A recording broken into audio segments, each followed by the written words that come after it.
Good day out there, everybody. How's it going? Adappa11 here with a review from G.I. Joe Dreadnok Battle Set. Limited Edition.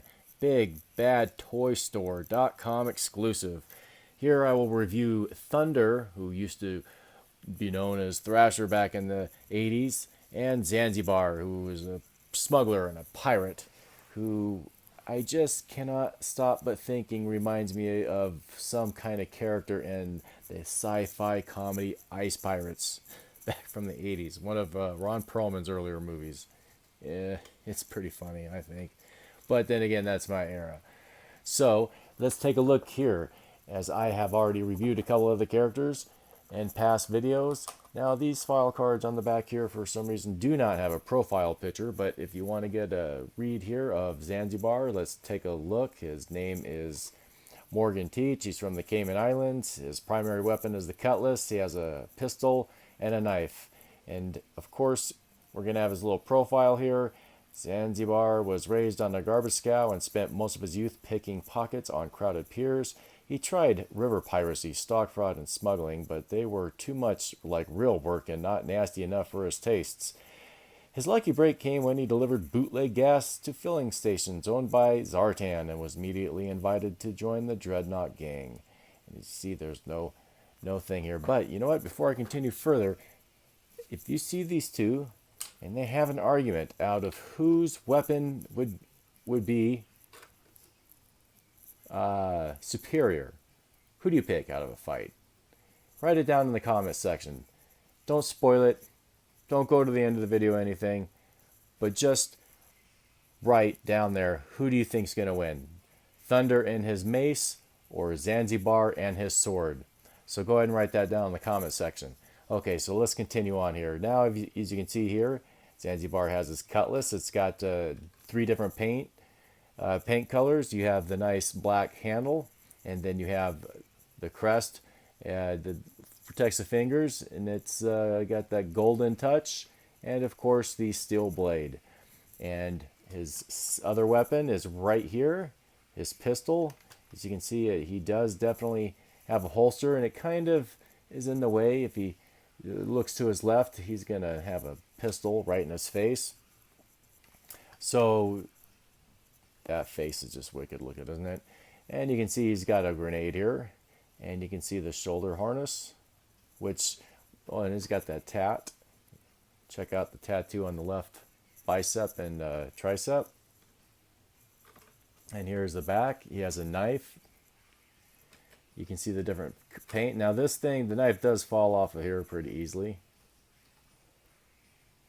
Okay. There you go. See the different color. See the stitching on the legs.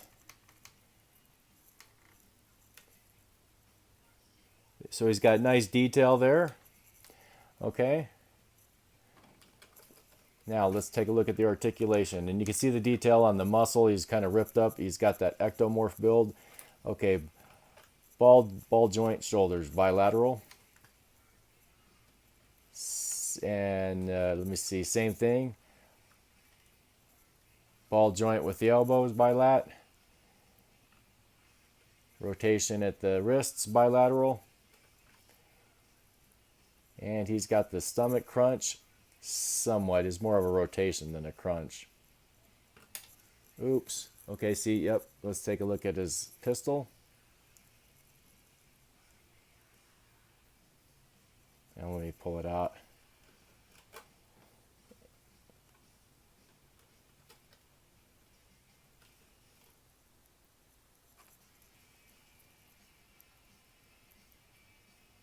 Okay, see, there we go. Anyways, he's got a pistol here on the side. Fits in nice and snug. He's got a revolver there. Maybe like a nice 357. Anyways, he's got the same articulation.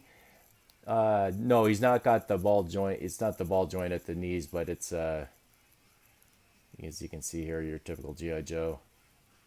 But he's got decent articulation here. And I like the different tone in his shin guards. They don't keep it one exact color, so that keeps it more realistic on his booties. All right, now let's take a look at Thunder, since we're already about the 4-minute mark here, and here's Thunder and his mace. Of course, don't forget, here at the end of the video, I'll have these guys in diorama in a battle. So well, they're not in a battle. You'll see what happens. There is a winner. There's an argument, and then there's a winner. So, okay, here you have him. Take a look at that paint. You know, I wasn't the biggest fan of him just because of his paint when he came out in the 80s. But I tell you what, his vehicle was just the bomb. I'm a big fan of Mad Max, Thunderdome, Road Warrior. Now this guy's got the same articulation as the last, so I don't have to go through all that again. And he's got really, his mace is just hooked up. Anyways,